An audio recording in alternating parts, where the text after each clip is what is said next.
Ceux qui exposent ici au Ubuntu Village à l'occasion des 40 ans du CERDOTOLA savent très peu ou alors ne sont pas encore sensibilisés aux questions de la communication multimédia. On va voir à travers CS Communication tous les outils dont ils disposent, mais également l'accompagnement dont ils peuvent bénéficier. Christian Tchamensiou est le promoteur de CS Communication. Après 5 années d'expérience, il a un référentiel que l'on peut présenter. C'est notre initiative de cette édition de carrière. Suivons attentivement.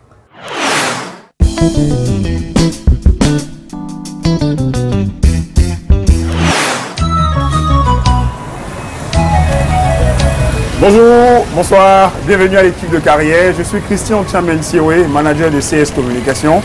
Je vous emmène pour une visite guidée. Allez, suivez-moi. Bienvenue à CS Communication. Je vous présente Liliane Gondan, c'est notre digital manager, celle qui s'occupe des plateformes sociales, des réseaux sociaux chez nous. En même temps, c'est aussi notre assistant de direction, elle cumule les deux. Ça, c'est notre réception. Dans cette autre salle, c'est la salle Open Space, c'est l'Open Space de CS Communication. Je l'appelle communément notre centre de production. Vous avez Christian Dombé, notre graphiste en chef. Vous avez Claude Kougnoni, stagiaire, assistant de direction. Vous avez Abdou Zoïm, notre développeur web. Kakano Uriel, stagiaire en infographie. Messieurs Derek Monica et Ferry Teke, tous deux stagiaires dans le montage audiovisuel.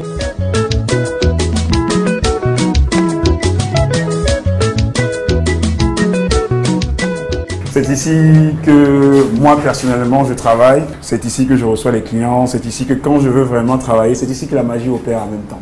CS Communication est une entreprise, c'est une jeune entreprise camerounaise qui a déjà 5 ans d'existence et elle est spécialisée dans les solutions web, le social media management, le design graphique et la production audiovisuelle.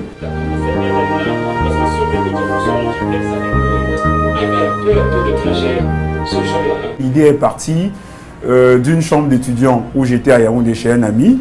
Et au gré des voyages que je faisais constamment entre Douala et Yaoundé pour faire des petits travaux, des petites prestations en montage audiovisuel, en infographie pour certains grands frères, pour certains clients, un jour je me suis dit mais pourquoi ne pas m'asseoir et véritablement le faire de façon professionnelle.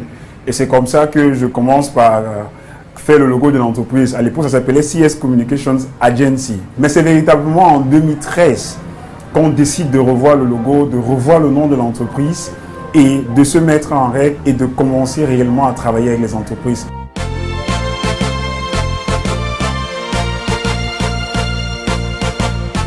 CS Communication, comme je le disais, c'est une agence de communication avec 4 principaux départements, avec 3 principaux départements autant pour moi, parmi lesquels un département web, un département graphique et un département audiovisuel. Le département web, lui, est constitué de 2 sous-départements parce que nous avons un département de développement web et un autre département qui est dédié au digital management, dont la gestion des réseaux sociaux, l'implémentation des campagnes digitales, la transformation digitale des entreprises. Le département graphique, lui, il est totalement indépendant. Nous réalisons des supports de communication graphique pour les entreprises, des affiches, nous faisons aussi dans les objets de publicité. Et ensuite, nous avons un département audiovisuel. C'est un département qui vient compléter un peu l'ensemble des travaux que nous faisons pour des entreprises. Parce que pour nos campagnes digitales, par exemple, nous sommes des fois obligés de réaliser des supports vidéo.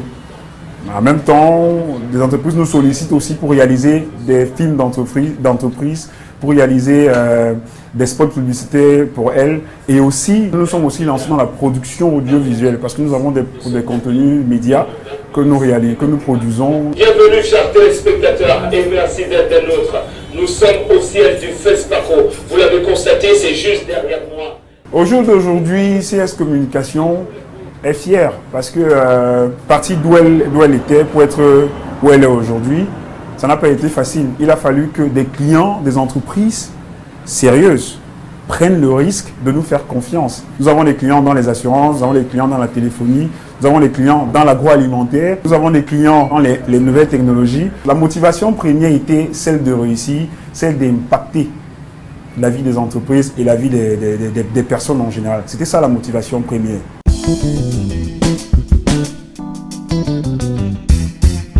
La première difficulté au lancement, c'était les financements.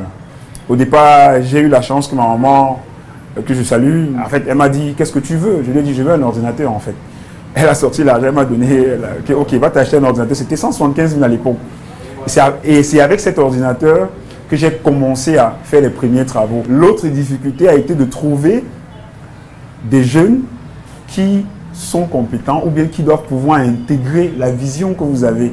Parce qu'il faut être honnête, il y a un sérieux problème d'emploi au Cameroun. Mais il y a aussi un problème de compétences. Il y a beaucoup qui ont des diplômes à l'école, mais sur le terrain, ce n'est toujours pas ça. Mais la difficulté première chez tous les entrepreneurs, généralement, c'est le financement. Parce que quand vous allez devant une banque, vous dites, bon, je viens de lancer mon entreprise, je suis encore un petit stade, j'ai besoin par exemple de 500 000. On vous demande, les garanties sont souvent hors de prix. Vous ne pouvez pas vous demander un titre foncier, un avaliste ou bien une voiture quelque part.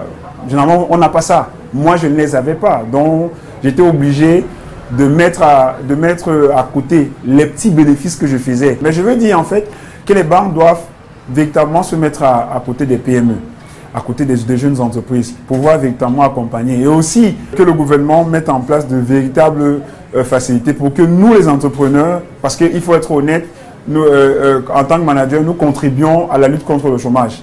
Quand vous décidez de prendre 5, 6 personnes, comme vous avez vu le cas, ça veut dire vous arranger à ce que les personnes sortent du chômage. Ça veut dire aussi que le gouvernement doit pouvoir prendre ça en compte et nous donner la possibilité de faire beaucoup plus que ça. Pouvoir avoir 50, 100 personnes à l'avenir. Maintenant, pour que ça se fasse, il faut que les conditions soient réunies, que les factures soient payées à temps. Parce que voilà aussi les difficultés des entreprises. Vous allez réaliser une prestation, attendre 90 jours, 45 pour les entreprises qui ont pitié de vous. C'est toujours pas évident. Au quotidien, il faut se renouveler pour pouvoir avoir, pour ne serait-ce que gérer d'abord les charges avant de faire du bénéfice.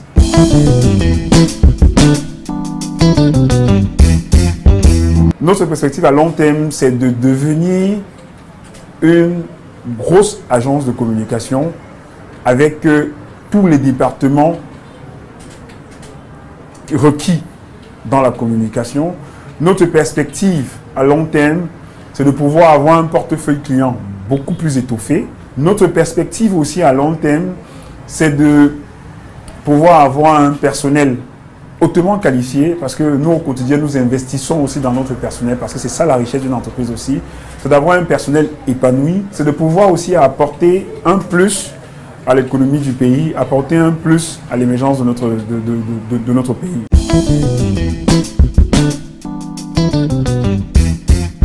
Aux jeunes qui aimeraient entreprendre demain, 3 mots. Travail, honnêteté, humilité. Maintenant, je peux ajouter aussi, soyez patient.